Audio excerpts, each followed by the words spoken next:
History has a way of repeating itself, or in some cases, twisting itself into something new. On February 2nd, 2025, Kanye West made his grand return to the Grammy Awards after a decade-long absence.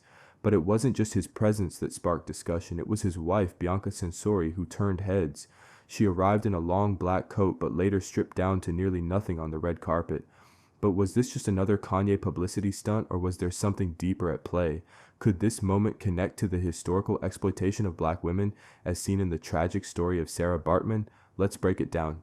To understand the weight of Kanye's actions, we need to step back in time, back to the 19th century, when a South African woman named Sarah Baartman was paraded around Europe like a human spectacle.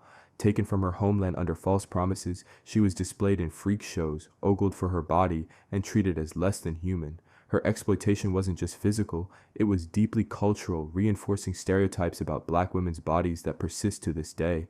Sarah's story is heartbreaking. She was coerced into a world where her physical features, her curves, her very existence were treated as a commodity, and even after her death, her body was dissected and displayed in a museum until as recently as 2002. Her legacy stands as a stark reminder of how society has historically dehumanized black women. Kanye is no stranger to making a statement. From interrupting Taylor Swift at the VMAs to donning a MAGA hat at the height of racial tension in America, he knows how to command attention. But his Grammys return felt different. It was calculated, it was disruptive, and it was undeniably designed to make us talk. Bianca Censori, who has often been seen wearing revealing clothing since her marriage to Kanye, took things to another level on the Grammy red carpet. First, she arrived draped in mystery, a long, somber black coat covering her entire body. But by the time she posed for photos, the coat was gone, replaced by nearly nothing at all. Was this a performance piece? A critique of the industry's double standards? Or just a sensationalist moment crafted for shock value? Here's where things get interesting. Kanye has long played with the themes of race, power, and media manipulation. Could this be his way of flipping the colonial gaze? Think about it. Sarah Baartman was forcibly displayed for European audiences. Now, in 2025, Kanye's white wife is choosing to expose herself in an industry that has historically objectified black women. But does this really flip the power dynamic? Or does it just reinforce the cycle? Some argue that Bianca's red carpet moment wasn't about reclaiming agency. It was just another example of the same exploitative patterns, dressed up as art. Others say Kanye is making a statement about how white women can now engage in hypersexuality with far less backlash than black women historically could. It's a complicated discussion, and it's one we need to have.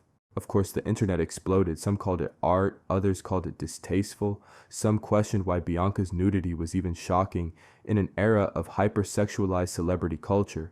But here's the irony. When black women's bodies have historically been displayed without consent, it's deemed culture. When a white woman does it under the control of one of hip-hop's most controversial figures, it's scandalous. The industry has long profited from objectifying women's bodies, especially black women's. Consider the outrage when Megan Thee Stallion or Cardi B embraces their sexuality versus how white artists are often praised for the same thing. The reaction to Bianca at the Grammys exposed just how deeply ingrained these biases still are. At the end of the day, Kanye remains an enigma. Maybe this was a masterclass in media manipulation. Maybe it was just another attention grab. But one thing is certain, whether intentional or not, his actions reignited a centuries-old conversation about race, power, and the gaze, and that's something we can't ignore. What do you think? Drop your thoughts in the comments below, and if you like this video, make sure to drop a like, share, and subscribe for more.